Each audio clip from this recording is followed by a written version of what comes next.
19 шілдеге арналған күнделікті нақты, сапалы жұлдыз жорамал. Күнделікті жұлдыз жорамалыңызды бірінші болып есту үшін арнаға жазылып, қоңырау белгісін баса кетіңіз. Сонда сіз бірінші болып естисіз. Лайк басып пікір қалдырсаңыз қуанып қаламыз. Тоқты күннің бірінші жартысы біраз қиындықтармен басталады. Кейбір жағымсыз оқиғалар сіздің көңіл күйіңізді бұзуы мүмкін. Отбасылы тоқтылар үшін серіктестермен келіспеушіліктерден аулақ болу оңайға соқпайды. Жас тоқтылар сүйіктісімен қатты ұрысып қалуы мүмкін. Кейбір қарым-қатынастар мүлде үзіледі, бірақ бұл өз пайдаңызға жұмыс істейді. Қандай жағдай болмасын, өз дегеніңізден қайтпауға тырыспаңыз. Ынтымақтастық пен ымыраға келу маңызды екенін дер кезінде есіңізге түсірсеңіз, көптеген қиыншылықтардан құтыласыз. Құрмет тұтатын адамыңызды байқаусызда ренжітіп алуыңыз мүмкін. Ондай жағдай болса, татуласуға алғашқы қадамды ертерек жасаңыз, әйтпесе ұзақ уақыт кешірім сұрауға тура келеді. Кешкі уақыт маңызды мәселелерді шешуге, сенімді адамдармен болашақ жоспарды талқылауға қолайлы. Дегенмен майда шүйде шаруалар көңіліңізді бұзып ашуға себеп болады. Ата-аналар мен үлкендерге ерекше құрмет көрсеткен дұрыс. Олардың пікірмен келіспесеңіз де дауласпаңыз. Бұл отбасындағы татулықты сақтап қалуға көмектеседі. Торпақ, бүгін сізді түрлі сынақтар күтіп тұр, оларды абыроймен еңсеруге тырысыңыз. Жақын адамдарыңызбен қарым-қатынасты нақтылаудан қашып құтылу қиын болады. Сіз сабырлы болсаңыз да, айналаңыздағы адамдар ұрыс шығаруға тырысады. Жағдайдың ушығуына жол бермей, жанжалды тез тоқтату өз қолыңызда. Бүгін сізге айтылғанның бәріне сене бермеңіз. Кейбіреулер сізді адастырып, өз пайдасына жұмыс істеуге итермелеуі мүмкін. Сондықтан асығыс шешім қабылдамай, бәрін мұқият таразылап, артық сұрақ қоюдан қысылмаңыз. Өз пайдаңызды ұмытпаңыз. Бұл флирт пен жеңіл әңгіме үшін тамаша күн. Сөйлесулеріңіз үстірт болғанымен, өзіңізге деген сенімділік артады. Бұл әсіресе жас торпақтар үшін маңызды. Сапарлар қысқа не ұзақ сәтті өтеді. Бірақ отбасы шеңберіндегі тыныш кеште қуаныш пен тынығу әкеледі. Егіздер, бүгін эмоция толқынында жүресіз. Таңертең егіздер бұрынғыдан да құбылмалы болады. Көңіл күй бір сәтте шаттықтан мұңға ауысады. Бұл шын мәніндегі оқиғаларға байланысты емес. Уәде бермеген дұрыс және маңызды келіссөздерге кіріспеңіз, мүмкіндіктеріңізді асыра бағалап қоюыңыз мүмкін.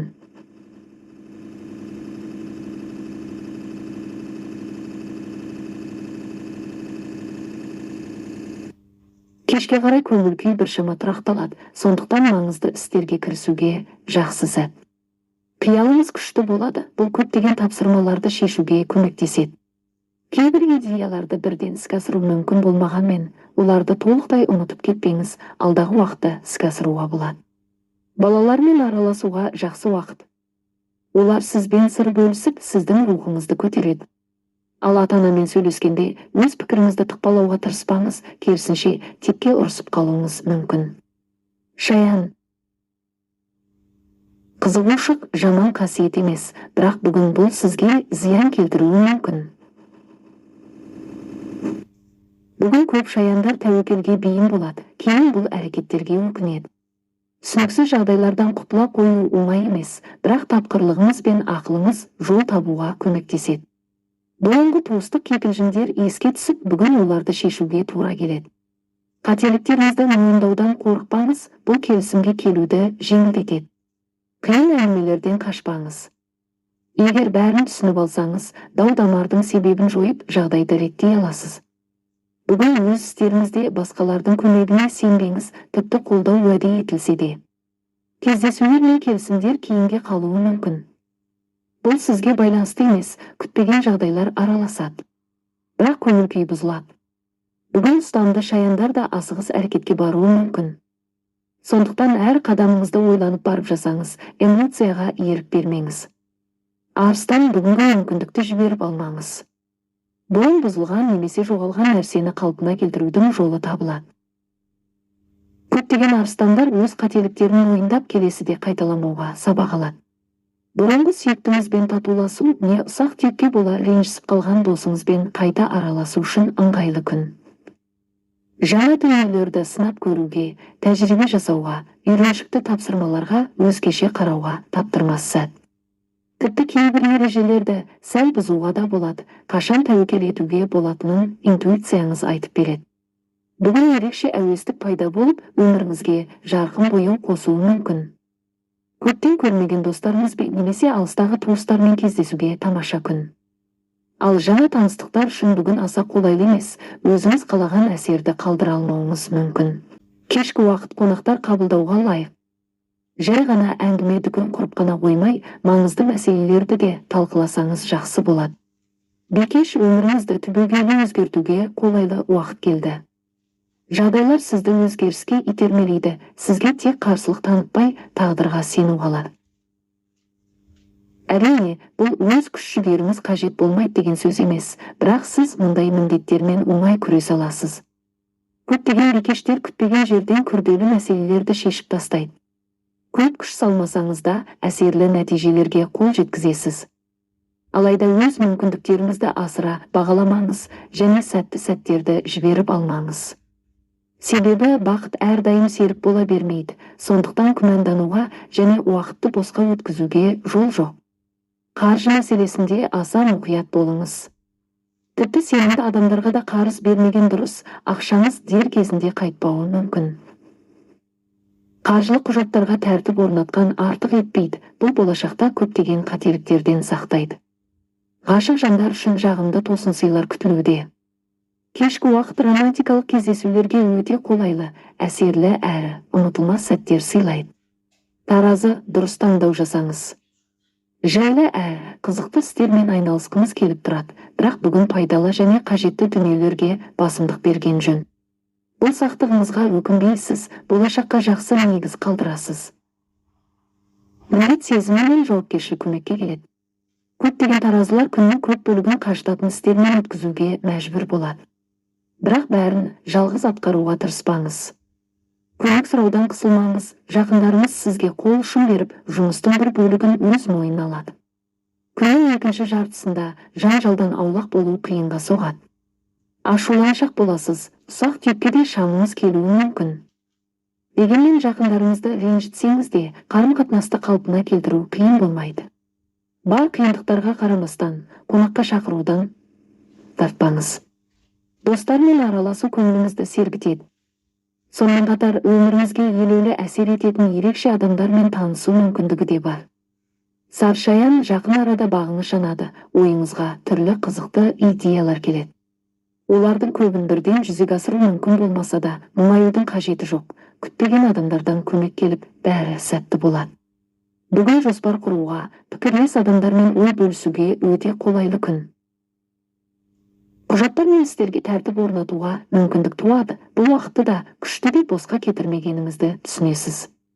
Сабыр мен сыпайылық бұрынғы үзілген байланыстарды қалпына келтіріп, соңғы кездері суып кеткен қарым-қатынасты қайта жандандырады. Көптеген саршаяндар жақындарына кішігірім жеңілдіктер жасайды және дәл сондай қарымда көмек алады. Жағымды тосын сыйлар, күтпеген қаржылық табысына бағалы сыйлықтар болуы ықтимал. Романтикалық оқиғалар да алыс емес. Бірақ абай болыңыз, эмоцияға берілмей, шектен шықпаңыз. Мерген бүгін шығындардан толықтай құтылу оңай болмайды. Бірақ егер сабырлық танытып, асығыстыққа жол бермесеңіз, бәрін еңсере аласыз. Ең алдымен әрекеттеріңізді жоспарлап, ойланып барып іске кіріскен жөн. Көптеген мергендер барлығын бірден қолға алғысы келеді, осылай тезірек аяқтауға ұмтылады. Бірақ бұл импульске берілмеңіз, әйтпесе еш нәрсені соңына дейін жеткізе алмай қалуыңыз мүмкін. Эмоцияны бақылау мен тосын жағдайларда байсалды болу қиынға соғады. Күн оқиғаларға толы өтеді, күтпеген бұрылыстар көңіл күйге әсер етуі мүмкін. Жақындарыңыз бен достарыңыздың ескертулерін елеусіз қалдырмаңыз, олар сізге ақыл айтып жатқан жоқ, керісінше қателіктерден сақтандырғысы келеді. Күннің екінші жартысы қысқа сапарлар мен серуендеуге қолайлы, бұл сізге күш жинап, көңіліңізді басқа нәрсеге аударуға көмектеседі. Кешке денсаулығыңыз нашарлауы мүмкін, сондықтан өзіңізге тым көп жүктеме артып алмаңыз. Ертерек демалып, ұйқыңызды дұрыстауға тырысыңыз, бұл күш-қуатыңызды қалпына келтіреді. Тәуешкі бүгін тіпті ең керемет, сенгісіз оқиғалар орын алуы мүмкін. Ең батыл жоспарларды жүзеге асырып, көптен күткен арманыңызды орындауға мүмкіндік туады. Алайда бұл үшін көп тәуекелшілер әдеттегіден әлдеқайда көп күш салуы керек болады. Сонымен қатар, серіктестердің көмегін елемеңіз, жалғыз бәрін еңсеру қиынға соғады. Бәрі ойыңыздағыдай бола бермейді, бірақ сіз өзіңізде бұрын байқалмаған қабілеттерді ашасыз.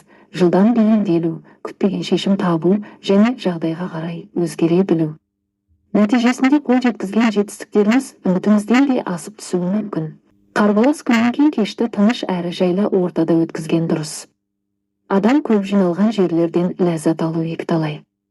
Көптеген тәуекелшілер отбасы мүшелерімен келіспеушіліктерге тап болуы мүмкін, бірақ бұл үлкен жанжалға айналмайды. Біраз уақыт жалғыз қалып, өз армандарыңыз бен мақсаттарыңыз туралы ойлануға, қателіктерді саралап, болашаққа сабақ алуға мүмкіндік бар. Су құйғыш бүгін бәрі жоспар бойынша жүреді. Сондықтан бұрыннан кейінге қалдырып жүрген істеріңізді шешуге батыл кірісіңіз. Кез келген міндетті оңай орындай аласыз, жағдайда сәтті өрбейді, ал айналаңыздағылар сізге қолдау көрсетуге дайын болады.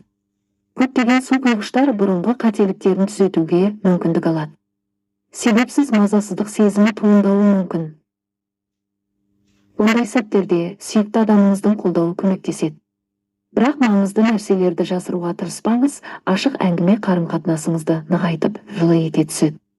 Ата-аналармен немесе үлкен туыстармен бұрынғы келіспеушіліктерді жоюға мүмкіндік туады. Ортақ тіл табу қиынға соқпайды. Сіз өз қателіктеріңізді мойындап, ара қатынасты жақсарта аласыз. Қаржы мәселесін талқылауға қолайсыз күн. Жалпы ақшаға келгенде абай болған жөн, асығыс сатып алулар мен тәуекелді салымдардан аулақ болыңыз. Балықтар, жеңді тұрып іске кірісіңіз, өміріңіздің түрлі салаларында тәртіп орнатуға жақсы уақыт келді.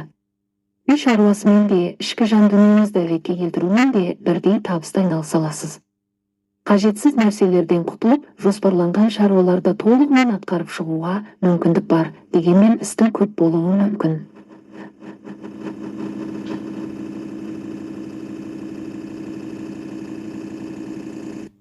Бірақ бәріне бірден кірісіп асығудың қажеті жоқ, әйтпесе маңызды бір дүниені ұмытып кетуіңіз мүмкін. Бүгін сіз өте сезімтал боласыз. Күннің ортасында айналаңыздағы адамдардың сөздері мен ескертулеріне шамадан тыс мән бермеңіз, олар сізді әдейі ренжіткісі келмейді, тек кейде өз ойын дұрыс жеткізе алмай жатады. Ата-анамен немесе баламен дауласу қаупі бар. Бірақ егер дипломатиялық қабілетіңізді дер кезінде қолдана білсеңіз, үлкен жанжалға жол бермейсіз. Керісінше, бірқатар маңызды мәселелерді талқылап, көптен бері шешілмей жүрген проблемаларды шешесіз. Кешке жағымды әсерлер басым болады. Сүйікті адамыңызбен кездесу үшін таптырмас уақыт, жақсы көңіл күйде боласыз, күш жинап, күннің ауырлығын ұмытасыз.